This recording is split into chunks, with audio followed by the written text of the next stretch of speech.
Welcome to another episode of Design in Progress.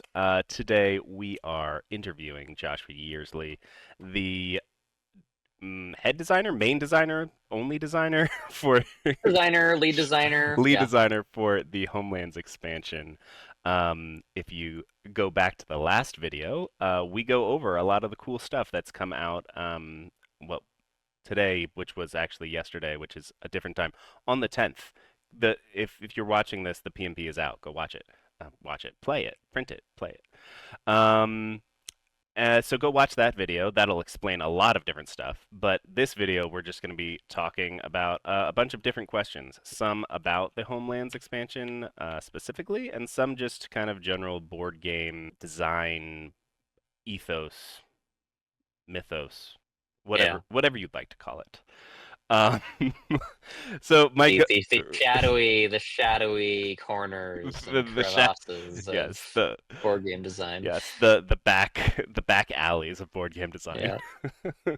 So my go-to kind of starting question for whenever I do one of these interviews is what is your personal go-to board game? You know, you're having like two or three friends over and you're like, all right, we got to play this. I've been playing this a lot lately, you know.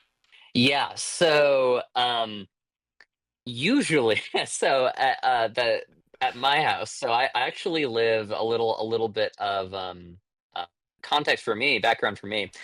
So I for 11 years I've lived in a cooperative house. So I Hmm. co-own a house with Hmm. a bunch of other people.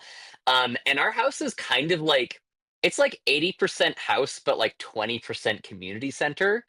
And so we have like extraordinarily open door policies. Hmm. And so like the average Sunday night, there's like 12 plus people over.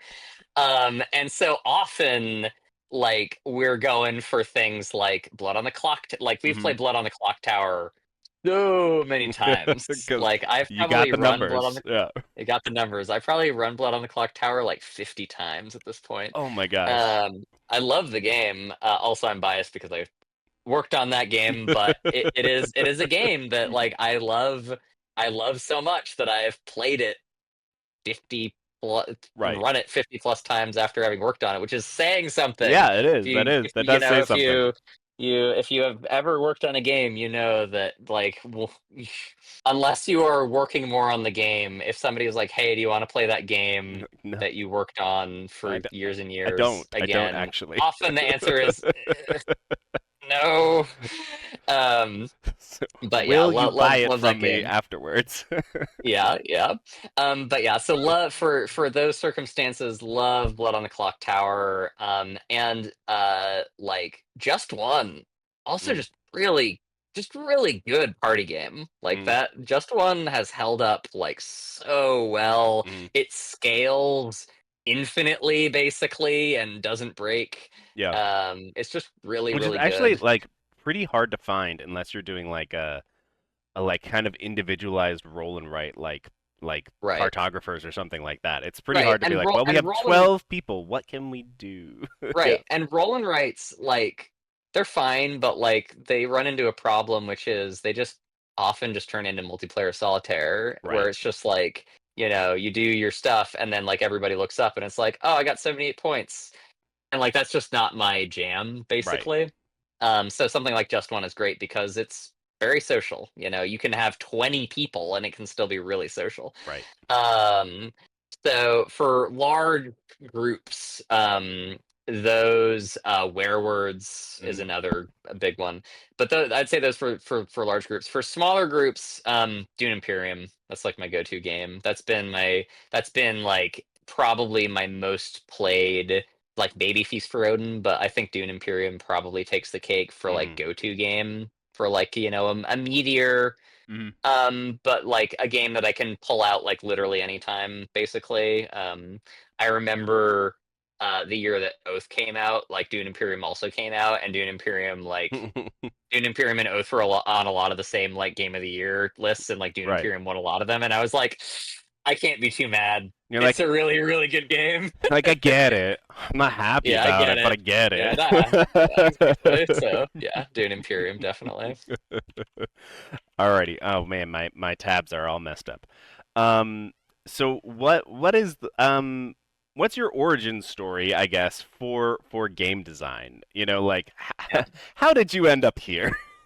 Yeah. What? Who hurt you? What happened? Why is your brain so Yeah, broken? Yeah. exactly. Yeah, it's kind of it was in some ways kind of an accident. So, I went to undergrad and grad school for material science, which is Mm. basically it's basically just like the science of stuff. It's the science of solid things So, generally. Um, and so I was going to grad school doing research on semiconductors, mm, thinking that I was going to be a professor. Maybe I would work at Intel, something like that. And a few years in, I'd like finished all of my like I had done everything except finish writing my dissertation. I had done everything else that was necessary, mm. and I just decided like uh academic job market looks awful. Professor positions just like don't exist anymore. It's all Right. like I'm now. Mm, Um and like um and I had my reasons for not wanting to go into industry. Um and so basically I ended up out of grad school I ended up getting into science editing. So I mm, started working for science journals on technical articles.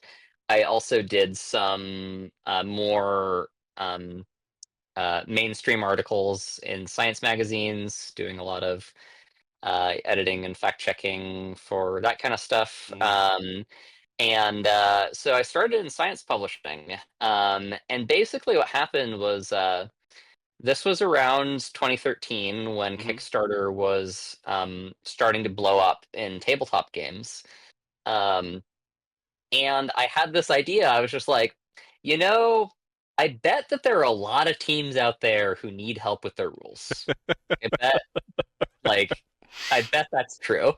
And so because I had, all of this technical writing experience in the sciences, I was like, I bet I could transfer some of that technical writing experience over to board Yeah, it's games. the one thing more complicated than board games, technical Yeah. science. And so, I reached out to some Kickstarter creators and Mm, wondered if they needed rules help, basically. right. I was that guy. And eventually I got my first gig. It was this game called Nova Praxis. Hmm. It was a role-playing game, a hard sci-fi role-playing game, and I'm really fond of that as being my first gig because the designer liked that I had a science background. He Mm, was like, "Oh, you're trained in hmm. up to grad doctoral track Right. level on material science. And I'm making a hard science fiction like RPG, so like maybe you can like fact check me on some of these Right. things. I'm sure I caught like two things or something like that on the, I'm not gonna make any claim that I was like the essential Right. role and I I'm the like one who made it work. Yes. yeah, I'm the one who made everything work. But he did like my science backgrounds and the fact that I had technical writing and editing experience, and so he brought me on, and I did that. Um, and then from there, it was basically just it was going to conventions, getting more clients, making connections, and eventually, how I got connected with Leader Games is I was at a playtesting convention, one of the earlier playtesting conventions, other than like the really private ones. This Hmm. convention called Metatopia Hmm. in New I Jersey. yeah, I did Metatopia Y- this year. It's great. Yeah, awesome. Yeah, it's great. It's a great convention. I was there. Um, Boy, it must have been 2015 or something like that. Mm, Um, and I played a prototype game by Jeff Tidball, hmm. um, a board game designer and erstwhile publisher at Atlas for a while. Um, and gave some feedback. We exchanged business cards. The thing about playtesting conventions is there's a lot of industry folks, so Right. it's a place where a lot of us are talking to each other and giving feedback and exchanging information and networking and all that stuff, and so exchange business cards. And a little while later, maybe a week or two, he sent me an email, and he was like, "Hey, so I was reading your blog. When I was freelancing, I wrote a blog occasionally, um, where I would basically do, tips and tricks for writing rule books and Mhm. like rule book breakdowns and like critiques and stuff like that. And I had done one for one of my favorite games of all time, which is Eric Lang's Chaos in the Old World, Mhm. another fantastic asymmetric strategy game. And I had done a like breakdown of the rules, and I used the rule book basically for to like describe a particular I was describing basically different sentence syntaxes, Mhm. imperative case, Right. some nerdy shit basically. Right. Um but I was using it as an example to show how I would change things in that rule book in a particular way, a particular pattern in that rule book that I was seeing, and a way Mhm. that I would change it to, in my opinion, make the rules clearer. Right. And so Jeff sent me an email, and he was like, "Hey, I read your article, and I wanted just to say I really liked the article. And the reason this is relevant is because I wrote that rule book." Um, so um, so I have this friend, Patrick Leader, who's making a game right now. It's almost done, and he really needs help with the rules. And that Right. game was fast. Right. And this was like in the last, boy, 2 weeks, 3 weeks of the Oh, whole process. yeah, it's And like so it was basically, the end. yeah, it's the end. And basically, it was just like, do your best. And I was like, I will try because, as you know, Vast is incredibly intricate. Oh my So gosh, it's yeah. it's it's a crazy, crazy game. Yes, we played it on the So channel. yes, so I did my best. But yeah, apparently I didn't screw up so bad that he kicked me to the curb, and that's how I got hooked up with the studio. And so when Root started getting made, when Cole got brought on to Mm. the studio to make Root, yeah, I was linked up with Cole, and yeah, I mean that's you know it's just history from there. The rest is Basically, history, yeah. yeah, the rest is history. I over the course of the years, basically, it gradually went from, for Vast, it was basically just like writing and editing. I wasn't really involved in development much Mhm. at all because it was the last 2 weeks. Um, uh, and then Root was the first project where I was, getting more involved in development. I was Right. doing usability testing and synthesizing playtesting feedback and Mm. recommending changes and writing the rules from scratch. Basically like getting my hands into more Right. parts of the development process. And then over time, basically, it just got gradually more and more and more, so that You kept by doing a art. good job, and then Yeah, people kept giving you apparently I more kept doing a good jobs. job. So yeah, art for Arcs I was lead developer on, and then Mm. for Homeland Expansion I'm the designer of. So like just Mm. gradually over the course of many many projects, have taken on more hats and hats that have Mm. hewn closer to design over time. Right. I still do write the rules for the projects that I'm working on, but I Mm. don't dare edit myself. There Oh will no, be yes. I will be hiring another fantastic rulebook editor, Jeff Frazier, another Mm. professional in industry, Mm. to do a lot of the usability um, reading of the rule books and stuff like that. And we can talk about what that means. But like he'll be coming on, and then also Liz Davidson, our solo developer on the Oath expansion that we're Mm. working on right now, um, is also going to be editing, doing copy editing and stuff like that. So Right. I now have other editors Other that I editors. can It draw on, is it and is just so yeah, amazing how often like you write something yourself and you read it 1,000 times and you're like, yeah, I did it. It's good. And then someone else right, reads it and they're like, you missed a yep, lot. You're like, yeah, how? How did I yep, miss so much? yep, exactly. So That so other yeah, set of so eyes. Yeah. Yeah, so that's kind of the bottle history. That's that's how we got here. That's how we got here. Um, so this is I alluded to this a little bit in the other video. Homelands is just a huge undertaking. You've got three factions, three hirelings, two maps, and a deck. So how, take me back to the early days of this expansion. Was that always the plan that like, oh yeah, I'll just do all of this stuff? I'll just make three factions, easy peasy. So, in the very earliest discussions, and this would have been like February of last year, Hmm. um, sort of like as my brain was recongealing after we finished arcs, Hmm. and I had like taken a month off and just like stared at walls and I don't know, the blur. Right. Once my brain started to recongeal and we started having these conversations more seriously, um, the the main question basically in any big box expansion for Root, and like Hmm. really any big box expansion that we do, period, the question is like, what is the unique factor of this expansion? Hmm. Because like, for if we're looking at Root, and you look at the expansion at the big box expansions, sure, they all have new factions in them, but they all also have something else Right. that is distinct from everything else that came before it. Right. Um, so like Underworld has the map, Marauder has hirelings, Hmm.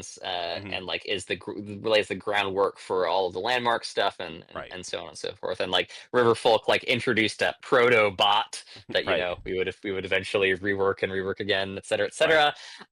But Riverfolk was the bot. Um, Underworld was the maps, and Marauder was the hirelings and advanced setup and Right. landmarks and all that stuff. Um, and so for Homeland, yeah, the question was like, okay, well, what is the thing? And it became pretty clear early on that like looking at the Vagabond as a as something that had a lot more design space to it Hmm. was that became clear pretty quickly that was going to be um uh uh r- a good selling point basically for the game, Right. just like laying it all out there, a good selling point, it Right. is like everything needs a pitch, right? And a pitch that it can be expressed very quickly and cleanly Mm. and is impactful. And Yep. so hey, an alt Vagabond faction, Right. You know how you don't like the Vagabond? We did something slightly different. Maybe you'll like that. Yeah. or for Right. the like vast majority of the more Right. casual audience, they love the Right. You know Vagabond. how you love the Vagabond more. More of Exactly. that. Yes. Yeah, sorry. So, I'm speaking from the person who's played Root exactly. a Yep. thousand times, not the 10 times. Yep. Yeah, it is this funny thing where we know for a fact. So like this we have data on like faction play rates from various places, and Right. people have also done there's a lot of interesting um there's this great YouTube video where a person surveyed just a ton of Root players, and Hmm. this would have been from more like hardcore, like frequent player Hmm. audience. Um, Surveyed a lot of Root players about like how often you play factions, what your favorite factions are, et cetera, et cetera. Right. And based on the uh, like information that we've seen from more competitive and more frequent players and more casual and less frequent players, um, the Vagabond is like the most divisive faction of the entire game by the widest margin possible, basically. Like every other faction is like, yeah, moles, Right. and high level play, like some of their meta gets a little weird and like, but like the Vagabond is just like, for a lot of the audience, it's like, oh my god, I love the Vagabond so much. And for a lot of the like frequent players and competitive audience, it's like, Like, I am oh vagabond. no, yeah. Um, so yeah, so like clearly this stuck out as an opportunity to have our cake and eat it too, basically. Right, Of like right. whether you like the vagabond or you hate the vagabond, this is going to be something Here's that more of you're it, but in a different right. way. So, Here's more of it in a different way. So, so that it became very clear that that was going to go in. Now the maps were a question for a little while because the uh, when you are structuring a Kickstarter, hmm you have to think about why somebody should back it, basically, right? You have to think about yeah, like what's the hook, basically, like why should you do it now? right. What's the Of poll? course, Yeah, like yeah, what's the pull? Like, and obviously we have an audience who likes supporting us, and hmm we like really really appreciate that. But like there are a lot of people out there who do want to see something. They do want to get something out of it. Um, and so we started thinking about um, the pattern um, that we've basically gotten into with our campaigns is broadly we don't do any like discounts really. hmm We sell things at MSRP, but we give more products. Like we right, give more, like we give you the deck for free, hirelings for free, et cetera, et cetera. right, Um, and so like that means that like at a baseline, whenever we're doing a big expansion like a root expansion, you're making a lot of products. right, Because you have to say, okay, there's the big expansion, and then you also get this stuff. right. Yeah, Um, here's the three other SKUs that you're getting for free right, that other people are gonna have to pay for. Yeah. exactly. And so we had these conversations fairly early on where we were like, okay, so hirelings, like hirelings maybe, deck maybe, but we were also thinking about like, is it like a map pack? Is it like a is it like a community map pack or something? Because Right, we've kind of like flirted in the past with like these ideas of like, oh, what if we did like a like fan faction expansion? right. What Yeah. if we like approached fans who made cool factions and like hmm redeveloped them and released something like that. um and it just never like worked really. Right. We like looked at it and just didn't it didn't fit for a number of reasons. But we seriously consider this idea of like like there's a lot of great maps out there. What if Right. What if that? Yeah. like fan map pack? hmm Uh, and basically, in these conversations, the place that we got to was like the problem with doing something like this, the problem with making it one of the other SKUs is that if you if you make a map pack, a lot of retailers probably aren't gonna carry it, to be Right. honest, um, because it's big compared to its price. hmm Uh, and it is a like it is big. It costs a relatively large amount to ship because it's maps. Right. And like it's not, it's harder to make flashy like Right. a It's like just a it's like not like needed at all. yeah, Like right, you can like here's more factions. You're like, okay, this like clearly, very clearly adds yeah. multitudes to the game, but a map is a lot more like kind of nebulous. We're like, I guess a different map, sure. At least in root, I think, because Yeah. I think in some games like Ticket to Ride, Right. the Yeah. Yeah. map is like The whole game. Yeah. it's the whole game. Like it is the game, right? Right. Right. And in cases like that, that's a much easier sell Right. Right. when it's Oh, it's alone, Europe now. Now it's just Germany. right? Now it's London. Yeah. Exactly. So yeah, so we were kind of talking through all of these factors of just like, yeah, it probably isn't a good fit as an individual product, but as we started like looking at maps and going like, no, there are actually like really good ideas out there. Right. Like how about we just select one and we already know that we want to do Right. something It's like like, the marsh map, which mm, like we already knew we wanted to do a map that like supported more players Right. because like honestly, it's quite surprising to me how often I've like gone to a con and somebody's come up to me and asked me specifically for a map that supports more players. Right. And you told them Um, to go play my map, right? yeah. um, at uh, that time, I hadn't yet. So like I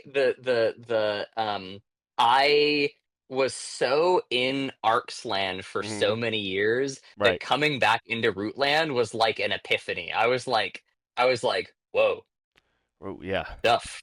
Look There's at a all this lot of stuff stuff that here. Yeah. happened. Yeah, it's just the floods have just continued to rage over the years. People have not slowed down in terms of No, the yeah. the fan content that they've put out. But yeah, so like we were basically like, we do want maps. We know that we have a map already that we know we want to do and that there's Right. demand for, and there are good map ideas out there from fans. And so all of that considered, we were like, yeah, let's put maps in. Right. Let's put it in the main box. Just This yeah. not only means that we can say, um, like, not only do we have the cool new unique thing in the alt vagabond, but we can also be like, um, hey, listen, we know that we've put out a lot of big box expansions before. We want to give you a compelling case for each one of these. Right. And so being able to say, not only do you get this alt vagabond thing, Mm. which like may appeal to some people, may not appeal Right. I mean, at the to end, others. it's still like a third faction. Yeah, it's like At the end of the day, it's still a third faction, but like, people will have mixed feelings about an alt mhm, faction that can't be played in the same game as the Vagabonds. right. So, Yeah. we wanted to make sure that there was also something that's like, no, we're doing due diligence here. We're doing you right. And when all of that adds up, hey, did you notice that it's the biggest expansion that we've ever done? Right. So so that was kind of the thinking. Yeah. Yeah. And honestly, it's just getting to test all of the different stuff in the test server. It's like it's all in the in the nicest way possible. It's annoyingly well done. That Thank you. where you're like, oh, this is just a really good map, and oh, this is just a really good deck, and oh, these factions work really well. It's great. It's awesome to be like, all right, this is chugging along. Awesome. It's Yeah. you're not phoning it in out for the new big Well, thank you. expansion. Yeah. You know. Yeah. No, I mean, Root's very close to my heart. Cole, when I learned that Cole was being brought on Hmm. as a designer at the studio, I was super excited because I had just played PAX Premier, the first Right. edition of Right. PAX Premier. And I was like, what is this game? Hmm. This is this is a wild game. Right. I just really had never played anything like it before, and so Right. I was so impressed by that game that when I heard that he was coming on, I was just like You're like, so psyched. yes. And so yeah, Root is like very, very close to my heart, especially because it was the first time. When you're freelancing as like a rulebook writer in the industry, it's so hard to find publishers that like actually give you enough time and Hmm. resources to do like a really good job. Right. It's everyone coming in Um, at with 2 weeks left, going, "Hey, could yeah, you could you fix exactly. And this?" like no shade on Patrick here. Right. Right. He No. was he was like sitting on this absolutely gigantic design that was doing way more gangbusters than probably he ever imagined. Right. And so the pressure was super, super high. And like, yeah, this was like the ended up being the huge breakout game of the studio. So but yeah, like once I was on board, Mm, the message was, this is a studio that's committed to doing stuff really well. right. Like, please do stuff really, like, please take a lot of time Right. to do things Right. If right. you're gonna do it Um, right. Yeah. yeah. And that was, having worked as a freelance rulebook writer for so long, it was just so foreign to me. I did have good clients. I'm not saying that everybody, that like, oh, it was only Leader Games. No, Right. there were other clients, but Leader Games was one of the only clients during my freelance days that both. would have enough work for me to do full time, and that I would want to do work full time for. So I really, really, root was like the moment where, because I was coming into the project during development rather than at the end, it just gave me so much more ability to do a good job. So, Yeah, that's that, yeah, and that's awesome. yeah, Um, you actually covered like three of my questions cool. in that multitude, so that's good. I can cross those off. Um, one of the things, one of the reasons kind of behind this channel is, really looking at the nitty gritty of the behind the scenes of the design process. So, Yeah, I gotta ask, like, what's the biggest kind of oopsie whoopsie big change that you've had to make so far in this one, where you're just like, oh no, that didn't work at all. We in gotta tear, Homeland, yeah, we gotta tear that down. yeah, Yeah. the whole bats. Yeah. Yeah, the Twilight Council, the Bats faction. It's been the problem child basically of the whole process. Hmm. So the conceit remains the same. It's a faction that wants to cool down the war and try to bring some legitimacy to the proceedings of the war, trying to Right. create a proto government to reflect the will of the woodland essentially Right. and how things are going. So the conceit has stayed the same throughout, but there's Thing. not a single thing about like how it like works in Mm, prince in it mechanically. right. There's not a single thing that has survived from the From early days. I initial, mean, right. like if you, as with any design, if you took like the absolute microest bit, eventually you would find Right. You're something. like, But well, like they it is do fly still. Yeah, right, they flew in exactly. the beginning. So Yeah. yeah, but like if you looked at it on like in a holistic way, it's just like they're Right. just Just completely completely different. different. Yeah. And um yeah, so that one yeah, in December after having, so like the broad scope of this project has been like early concepting was like February of last year Hmm. till like maybe June, as we were like finishing up Ahoy expansion stuff. Hmm. And then like June was like really when I started like going like full bore Hmm. on Homelands. Right. And so like from June to December, I was just like pounding on the bats. I was like, how do I get this faction to work? And it just would not work. And so I hit December and I was just like, I'm just gonna throw it out. I'm just Right. gonna Just I'm just just gonna throw it all out. Yeah. just start from scratch. Yeah. Start completely Sometimes. from scratch. Right. And like it's not like I hadn't like thrown most of it out over and over again throughout those months, but like there were some core things about the faction that had stayed stable in Right. terms of like the core mechanical pillars that Right. like just also there had to go. there is So definitely some freedom to when you're like really struggling with an issue of just like yeah, having that blank page in front of you and being like, no, just start from zero and build it back up yep, again and see what my yeah, brain comes up with. Like yep, I was working, I was like looking at the marsh map the other day and like trying to figure out some stuff, and I was just like, let me just like erase everything and see what happens. Like what can I come up yeah. with, just like who knows? Maybe I'll come up with something that's cool, just like it's fun to Yeah, just like everybody on the internal playset, like it's so funny to give a little peek behind the curtain for people watching.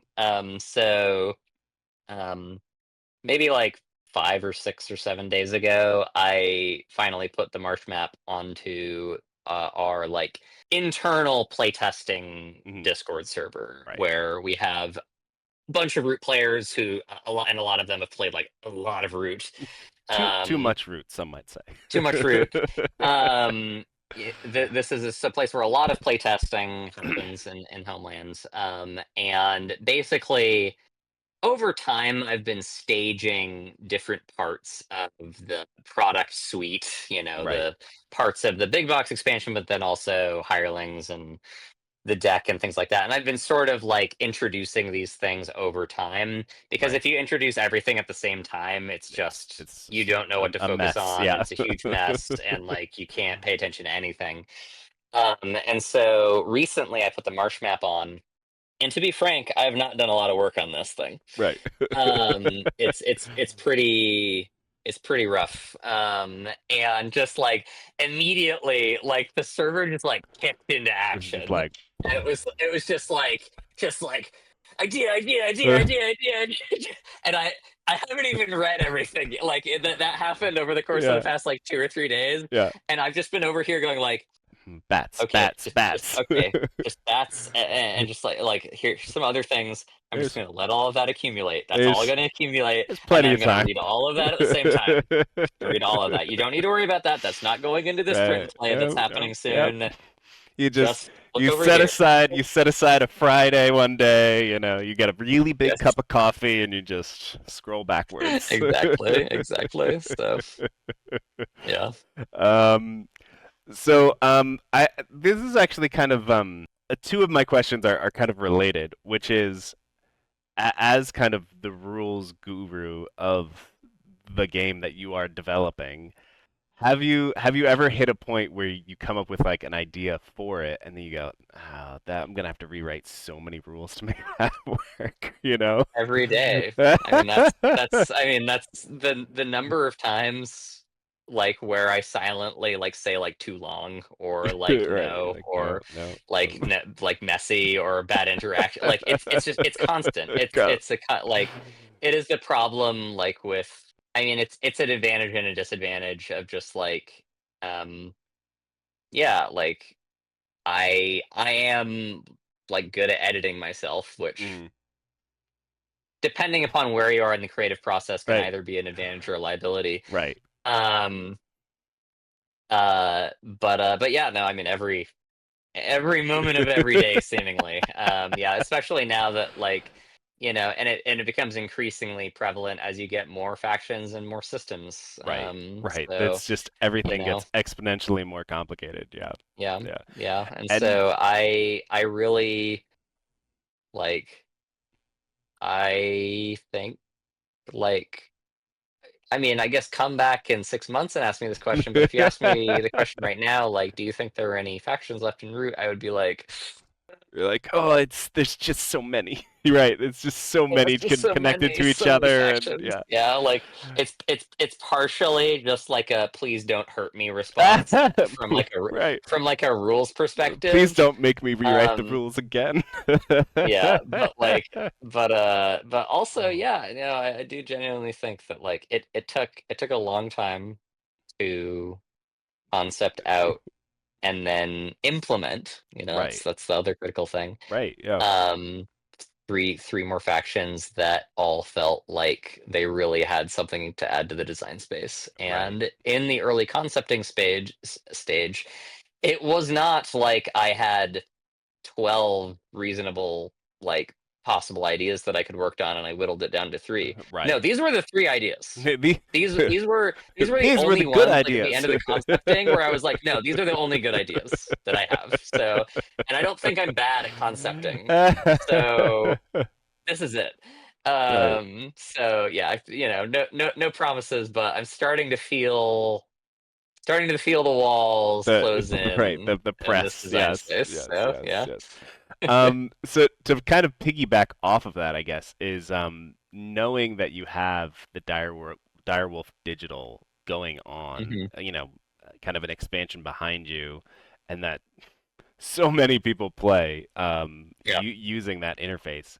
How often does that kind of, I guess, impact your decision making during the design process of going like, ugh, that's gonna be like a Never. real pain. Almost, yeah. You're just like, Almost they'll figure never, it yeah. out. Like, Yeah, like it's one of those things where like it's already so hard hmm to account for all of the factions in the game hmm that it is unimaginably difficult to also try to hold in my head like all of Be like, like what the if someone's potential playing digital asynchronously outcomes. on their phone? Yeah, because like Direwolf has changed rules before, uh, sometimes to some people's great chagrin. But like we trust them to do what is right, that is the best option that right, they have for the digital right. game, Like and we they'll figure it out. Yeah. our job is not to do their job. Right, right. Oh, but Our job that's is to make good your job is to do group your job. stuff. They'll figure it Yes. out the rest. Yes. So, like they're like, I'm being like very slightly facetious here. Like I would Right, say 99.9% of the time that is not a factor. There right, there is there was one. I think there was like one moment like early during Frog's development where like there was just like an insane amount of like during turn interrupts of other players where it was like, well, this is also just kind of infeasible just from a right. Like even play at a perspective table, on the this board might be. game. Yeah, even at a table this might be problematic. But yeah, like almost never, Right. honestly. Well, that's interesting though. Yeah. Yeah. We already Sorry, touched that Direwolf. question. Yeah, Sorry. yeah. Yeah. Sorry. Um, we answered that question too. That's great. You're answering questions that I'm not even asking. So and you've answered the opposite of this question, I think, already. But so far for Homelands, what is your what's your baby? What's your proudest little moment or your one little aha where you're like, I'm really that little thing, I'm proudest of that. Like Oh, the little thing. Um, right. I mean, obviously you're proud of the whole thing. You're happy with the whole thing, yeah, yeah. yeah. But Um, Getting the frog deck, the cards of the Lillipad Diaspora, mm, getting them to actually like feel like a real like group of people. Like mm, there's a bunch of like, one of my hopes in that faction mm, was like, I want to make a faction that doesn't just feel like you're controlling it. Like I right. want to make a faction that feels like it's a group of people with a lot of different opinions, Right. and a lot of different priorities. And the deck was the hardest part of that faction to really get like To feel that that way, feeling yeah. from. Yeah, like Yeah. it was not that hard Mhm. to fulfill the conceit in terms of like the suits on the map, Mm. and like that was just almost a gimme. It was just Right, like, it's like, yeah, there are yeah, and then tokens the and it's a suit and it can cover the suit, and it's just like, yeah, that's obviously like that's an impactful thing, mm, that immediately expresses one of the fundamental tensions of the faction, which is peace versus militancy. mm, But once you start getting into the finer grains of like, okay, but like what are like what are if you selected any given person from this group of people, what would they care about? And so thinking about okay, there are going to be some people who are, as I said before, who are more militant or more peaceful, but what about thinking about questions of identity and assimilation? So mm, like there's a card called Assimilationists in the Frog deck, which is like, you are removing one of your enclaves from the map, and these enclaves are like, representing your, not just your presence in a clearing, but also like your distinct cultural identity as like, no, we're a group, like we're this group of people, like we right. We're we gonna be see over ourselves. here, but we're definitely, our own Yeah, people. Yeah. like we identify with our history and Hmm. our heritage. Like we have a distinct identity. And there's a lot of history about the battle, the cultural battles in groups of people who are integrating into someplace new about, do we maintain our distinct identity or do we assimilate and just take up all of the cultural norms of the Right. mainstream in a way where our cultural identity just disappears. Right. And so like a card like Assimilationists, you're actually removing the enclave token itself, which represents like, oh no, the cultural identity is actually being washed away. Hmm. And in return, you are not getting points. Right. You're not scoring for this, but you are getting cards. And what that means is the creatures of the woodland, Right. the mainstream is like, ah, good, Right. They're like good. accepting you. Now we Yeah, can do favors for each other and yeah. exactly. And so, like a card like that, like I'm really proud of like little things like that in the deck where it's like, okay, this can actually go beyond just to like, oh, you can be peaceful or militant. It's like, no, there are many finer Right. grained elements when it comes to thinking about like a group of people trying to like integrate Right. into someplace new. So, Yeah, and it's nice to see, because I come so much from the fan faction side of things, where hmm so often it's just like, okay, how can we mechanically make this different, and how, yeah, what animal are we gonna do? Like those are like the biggest two right, questions that when you're starting, to kind of hmm like do this thing, and yeah, there are very few um of the designers that are in that area who are actually like go into like the real like political background of the things, which is, very much the start of Root was all of this like, okay, it's Cole going like, okay, so I read all these like history books and I'm gonna make a board game about it, but it's gonna be animals, and you're like, yep, you hear that and you're like, what? What are you yeah. talking No, about? But it's he great to has see. a doctorate in English literature Right, of the British Empire, so he's very you know, and Design John Company, so right, exactly. he's very, very interested in Right. So it's all good these to see questions that as about a power. through line in the new stuff of being like, oh no, we're still, pushing that Yep. and trying to Yeah. incorporate that feel, even if it's not conscious when you are playing, of like having those subtle hmm um it makes a big difference. Yeah, it definitely does. Yeah. Yeah. No, I mean, and that's another huge reason why Root's so close to my heart is like, yeah, we are able to we're able to do so much with the game. It's like we're Right. able to make a genuinely really fun game that hopefully makes you think a little bit about the world. Right, So, right. Um so the last two questions. Are you even thinking about the next project, or you're just honed in on Homelands? I am thinking about the next project. I'm not doing any work on it at all. It's in my mind every once in a while. Fortunately, I talk about it because we have not Oh, seen enough. We have not immigrants, but I am thinking about this project, and we'll be tinkering with it as some land comes to a close. They'll probably start in May, June, like that. Excited for the thing, even though I can't talk about it, even though I want to talk about it. It's something I'm very excited for. Where about? right after I we- asked. Okay, so we can just do the question Right, we can completely just over do the then. Yep. question again. So, Yep. the last couple of questions, are you looking kind of on the next thing on the horizon, or are you just kind of focused in on Homelands at this point? I am focused on Homeland, but I'm definitely thinking about the next project because I'm excited about it.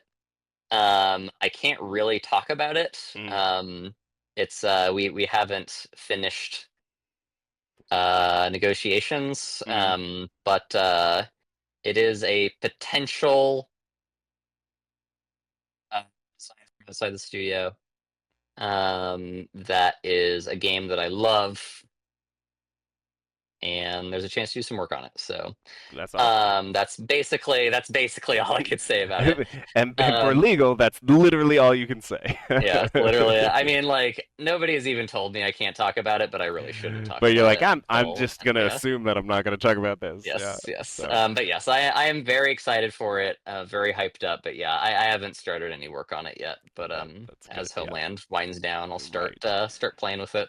Right. And speaking of winding down, the PNP came out earlier this week. This will probably come out, I think, on Tuesday or Wednesday. So the PNP for Homelands, the newest edition, is out. There'll be a link below, so people can go. They can print them out. They can start playing. Give feedback on it. And how close do we think that we're getting? You know. Yeah. It really depends upon where we're looking. So Mm, for the frogs, for the diaspora faction, it's basically done. mm, Like maybe we'll tweak one number somewhere, but it is extremely close to being done. Um, the bats and knaves still have a good couple months of development left. I'd say 6 to 8 weeks mm. left. Yeah, a lot of things need to be tuned, but like the core systems are all firing. Things are feeling good, but yeah, they still need a lot of testing and lots of different matchups. And there are still some things that definitely need attention before I'm happy with them. The deck, it's done. Maybe we'll change one card. Yeah, it's Um, feeling real good. Yeah, deck is very close to done. Hirelings also, yeah, the Hirelings came together quite nicely. They're feeling. We may make some minor changes, but like they're already feeling pretty pretty close to done. Mm, And then the maps also are kind of like the last thing that are going to need a big push and big work. push, yeah. Um, so yeah, it really depends upon what you're looking at, but there's a decent number of things that are basically just done. Right, And so the nice thing about that is that means that you kind of get the snowball effect where like more things start getting focused on more, right, which means that you can iterate faster and it all right. just You go, starts okay, really and clicking together. and So at some point you're like, okay, it's not that I can ignore the frogs right now, but it's like they're close enough that in the testing of right. everything else, it'll get Yeah, they're figured they're out. just Yeah, they're just getting testing. They're just right, getting it's just gravy at this point, right. Just basically. gravy and Um, shaving off little tiny bumps here and there if need be. exactly. Yeah, yeah. So yeah, Awesome. Well, that's all the questions I had for you. Thank you so much for coming on. absolutely. Everyone should go watch us talk about Homeland in even more depth than we did here about all of the cool new factions. We didn't even get to the deck because it would probably be in a whole other episode. Honestly, once the PNP is out, I'll probably have an episode where we play with it and talk all about the cool, Nice. awesome stuff with it. So, thanks for coming on. Thank you, everybody who is here for watching. Like and subscribe and all of that good stuff. And we'll see you all next time. Bye bye. See you later.